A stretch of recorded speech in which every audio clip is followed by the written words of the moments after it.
What's going on? Chris Jenkins, credentialed member of the media, covering the Carolina Panthers for Charlotte Vibe.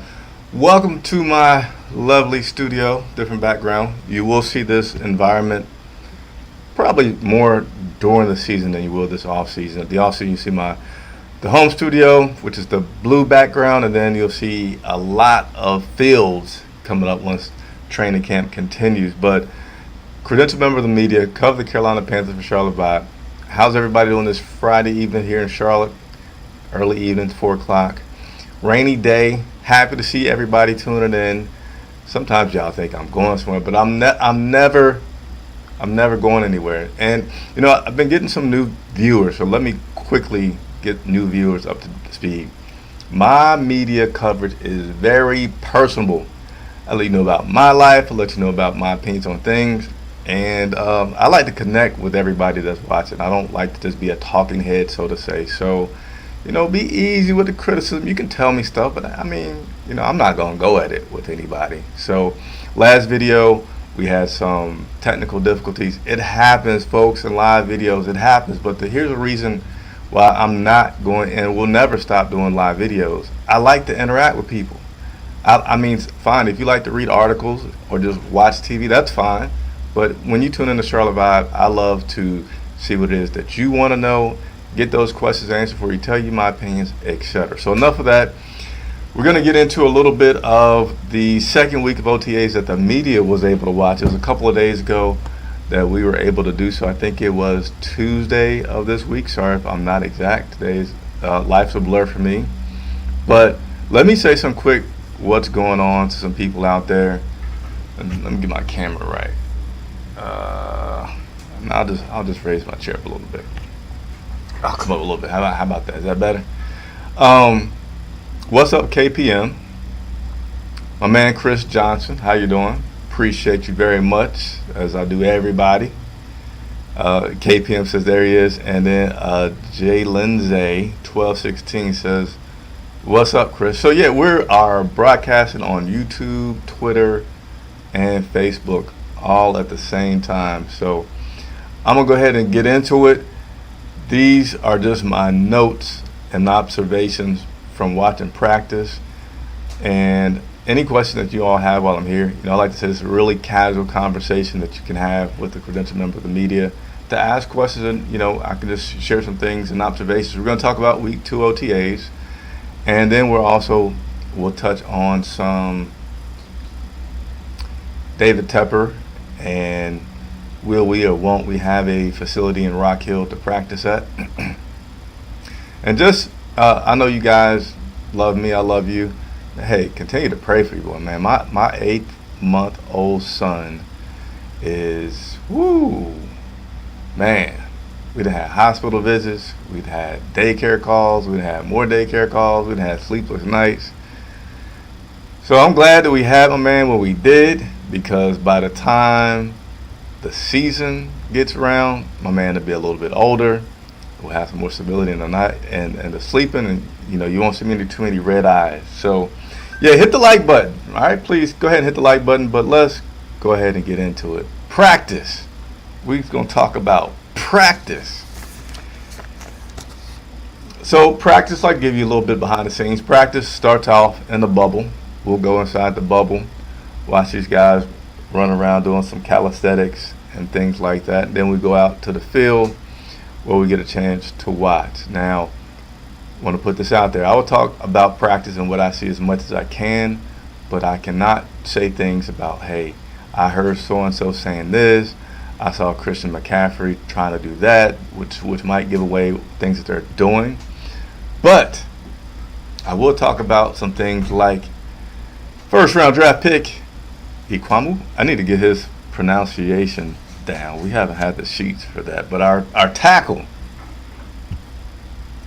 I see somebody just said something. I'm going to look up in just a second. Hey man, this job is lots of notes, man, lots of notes. But yeah, tackle Akeem Ikwanu. Again, if you guys are new to the channel, I don't care if you jump down my throat. It's new. I hadn't got the pronunciation card, but just call him Icky, Chris. I see a question that came through. I'll get to that question.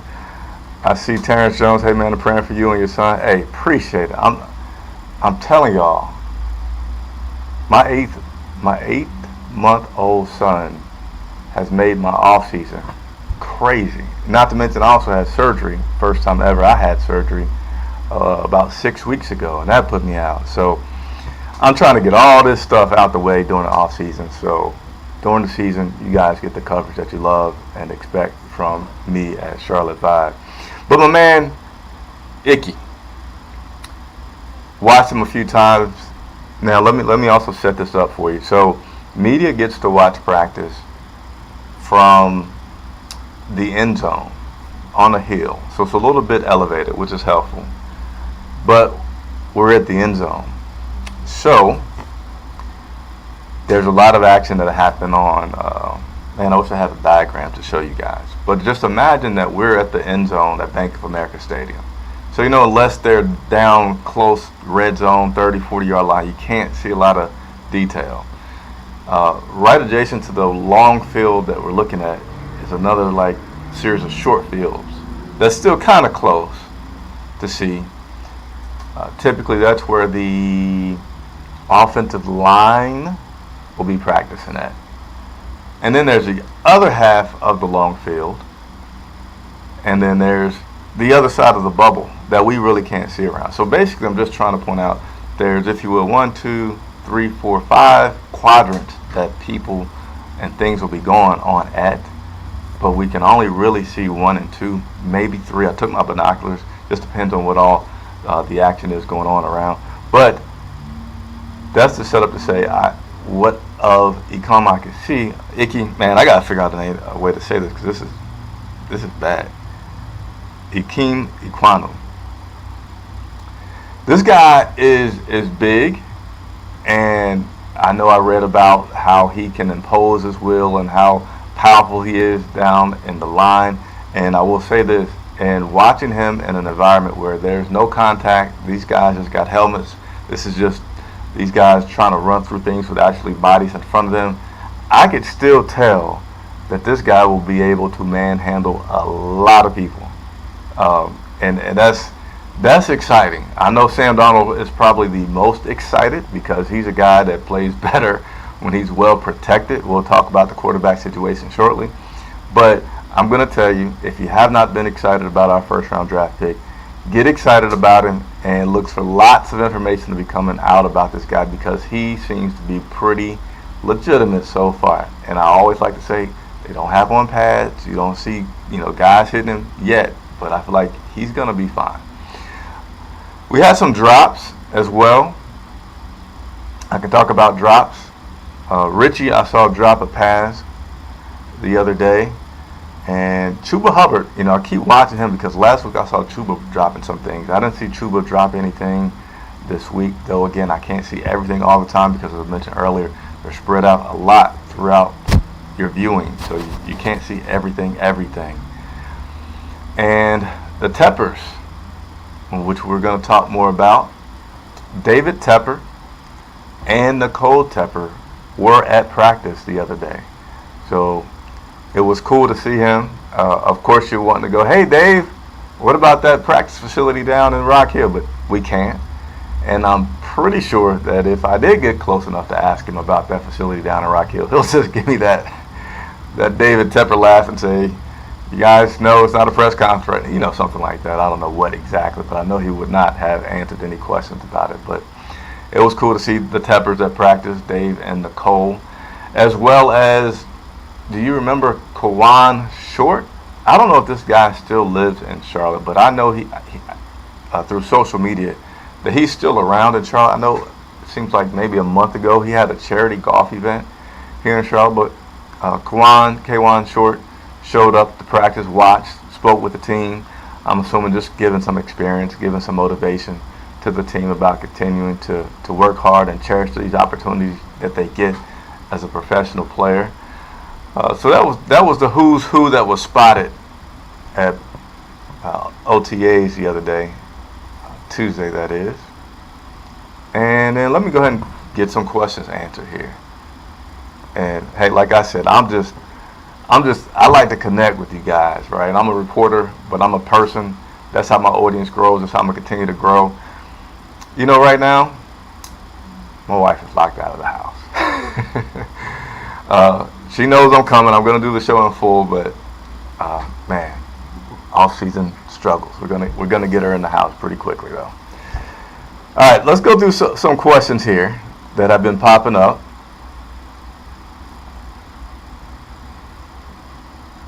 Hey, Chris, do we as fans seem to have more faith in Deontay Brown than Matt Rule does, and do you think he will get a legitimate shot to fight for the left guard spot?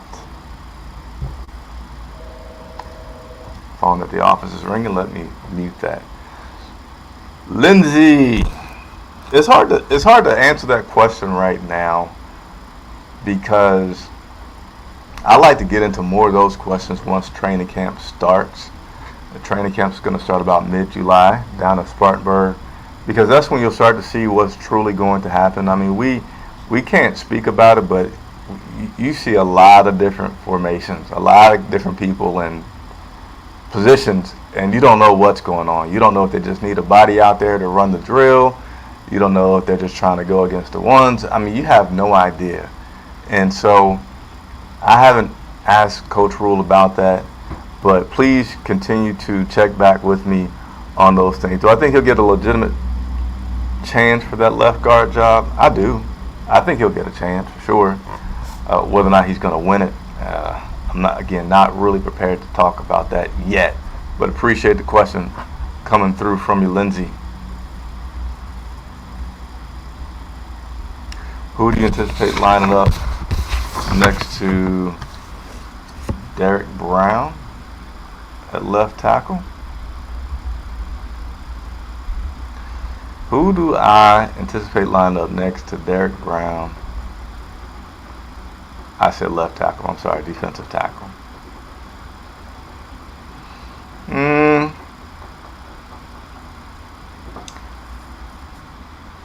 Let's see here. Christensen or maybe even Corbett. I don't know which side of them you're talking about. I'm assuming you're talking inside for Derek Brown. Yeah, that's my premature guess on that question right there.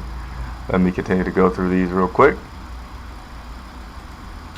What do you think the impact of Kalon Barnes will be? I can tell you this. I don't know if you all remember, but I always used to challenge some guys to a race. And then when they wouldn't foot race, I did the go-karts. But I am going to try to link up with Kalon Barnes this offseason, see if he'll race me. You guys think he'll race me? You gotta help me figure out how to reach him, because we still can't exactly get in touch with these guys on the field like we used to. But I'm excited about being back in the locker room this season. It's been over 2 years since I've been in a locker room and just been able to go talk to different players. So I'm more than you guys could imagine. I'm excited about covering the team for this season and getting back to doing some of the things that allow me to bring you some unique content, because I can go to Kalon or go to any player possibly and talk to them and get information. So I don't know what kind of impact he's going to have. I don't think I got a chance to see him do much. 35. Yeah, I did see him out on the field, but they're not doing things where you can really start to evaluate much or even see his speed yet. I have not been able to. But appreciate the question, Terrence. Edward Moore, so glad you're doing well, Chris. Better get the wild wife inside if we want to stay doing well. Yeah, we're gonna get her inside. So she can work from her car because of her job, which is what her job entails anyway. So she's not like standing in the rain, and my son's at daycare, so he's not in any jeopardy. The middle son, I've exploited my family going from 1 to 3 kids, but the middle son, he's at the neighbor's house playing. So right now, we're all good, or trust me.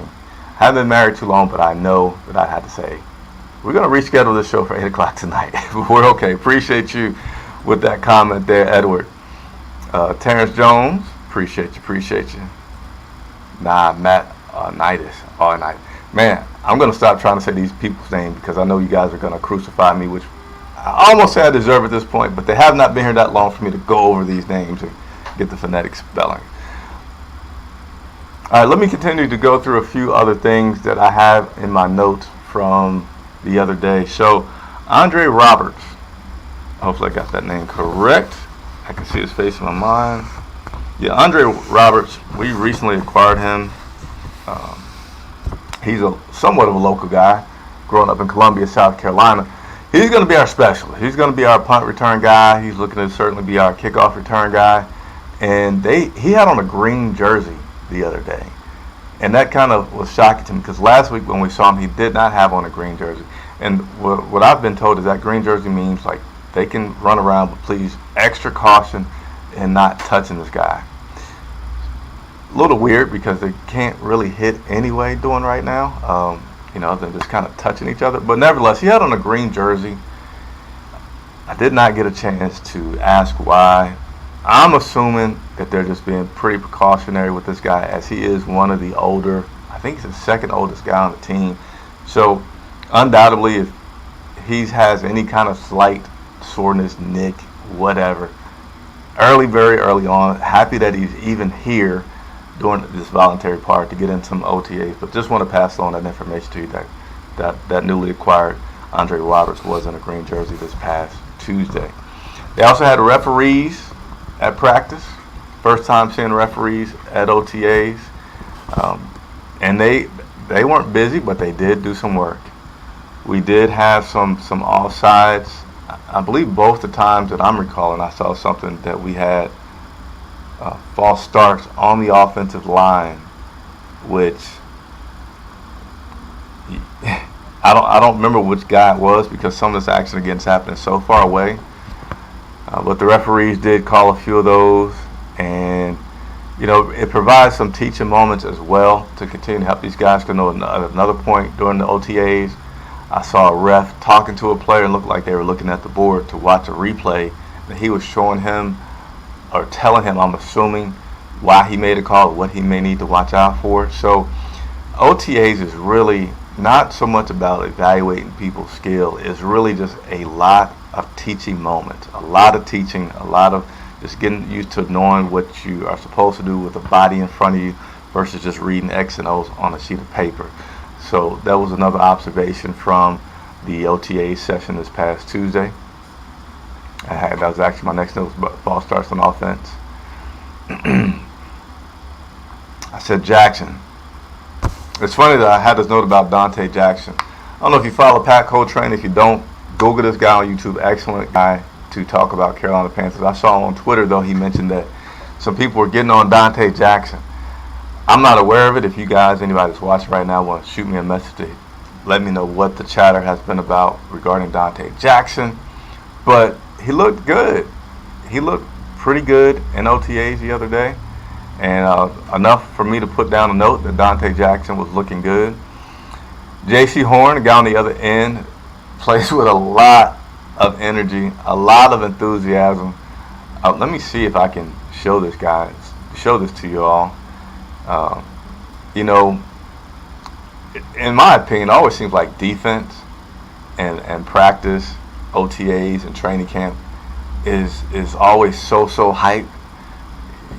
The offense could have it a little bit back when you had Cam Newton there, but he's no longer here, and that's not within the personality of these current quarterbacks. But I'm guessing since they can't really hit and impose their will, they're really at a disadvantage a lot of times in practice. So when they get something, man, it's a big celebration. And J.C. Horn was celebrating big time. I took a picture of him. I'm trying to see if I can bring it up really quickly. I got a bunch of screens I'm looking at, and I'm trying to see where this is popping up at so I can add this to the screen. I don't know where this is popping up at. There we go. Slow computer. Give me 1 second. Let me see if I can pop this up for y'all. Wait for it, wait for it, wait for it. There's a picture I took of J.C. Horn, and you see Dante Jackson there in the background. These two guys were not the person that got the interception. Okay, they were not. But as you can see in this picture, once again, Dante Jackson looks in the background like he's doing a little shimmy of some sort, and then J.C. Horn went and got the ball and threw it. So I can really tell that JC and Dante look like they're going to enjoy playing with one another. JC has a lot of confidence, a lot of enthusiasm, something that you like to see at any position, but certainly you like seeing it at the cornerback position. But Dante Jackson looked good. And another one, I got one more that I observed on offense that seems to be kind of doing something a little like, who's this guy? Number 81, C.J. Saunders. Number 81, C.J. Saunders has been looking pretty decent. He's been looking.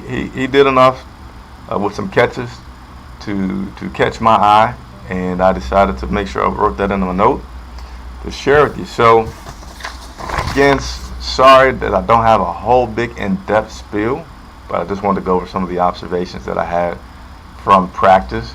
DJ Moore was working on a lot of toe tap catches. Christian McCaffrey was working on catching the ball, just doing everything. This guy's always just refining his skills, which is pretty good. And we're going to continue. We got OTAs again next week. Hey, if you're not following me on Twitter or Instagram, I encourage you to do so, especially Instagram. If you love seeing some pictures from practice and like to see behind the scenes of what I'm doing as I'm going to cover this team, a lot of that stuff I'll put on Instagram and my IG story, so that, those are up for 24 hours to come and go. Everything's at Charlotte Vibe if you want to follow me on either Twitter or Instagram. Now let me check and see what questions or comments that I may not have gotten to that I can get to.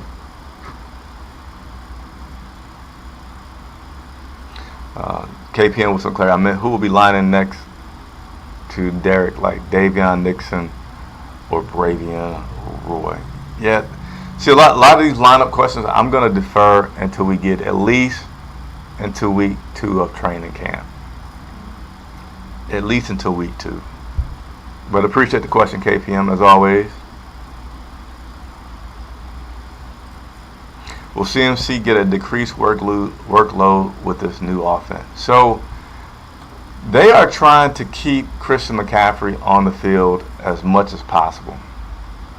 And Christian recently, last week, talked about he appreciates the dialogue that he's having with the coaching staff, the sports science people, and everybody that's involved in monitoring his health, and that they're trusting that Christian is going to give them good feedback about how he feels, when he feels, what he feels, as much as they can. And they're just going to tweak a lot of things. They don't have a set thing that they're going to do yet as far as in practice how they may use them. But what has been said is that during the regular season, during the preseason, that Christian's not going to see the field. So the things to see, and I'll keep a close eye on it and try to report to you all, is how will they use him in practice? I can tell you this already. More than any other player out there, I'd say with the exception of the quarterback, you'll still see guys kind of pushing or touching people, right? Even though they're not supposed to. They're not just like hammering, but these are big, strong guys. They're touching. They're not touchless. But you can see that Christian McCaffrey gets a lot of respect and not being touched in practice. So, but he's earned it. He's a very highly paid asset, and we'll continue to monitor that situation and bring you information about Christian McCaffrey as much as I can.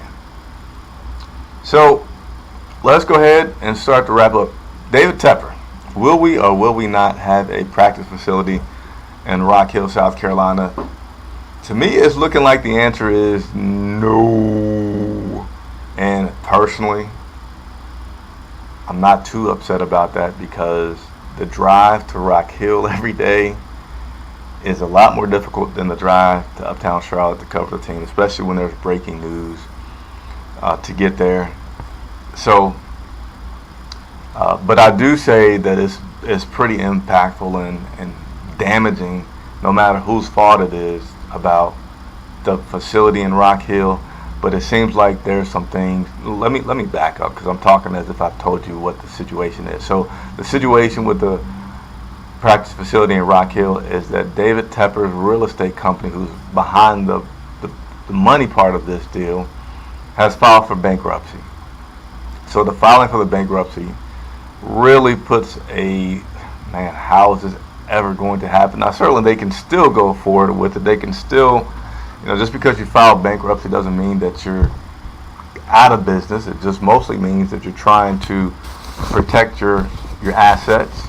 You're trying to keep as much money on hand as possible so that you can continue to operate and take on other ventures. So they have a lot of debt with that facility right now, but filing bankruptcy, again, is a way that David Tepper's trying to protect some of his dollars.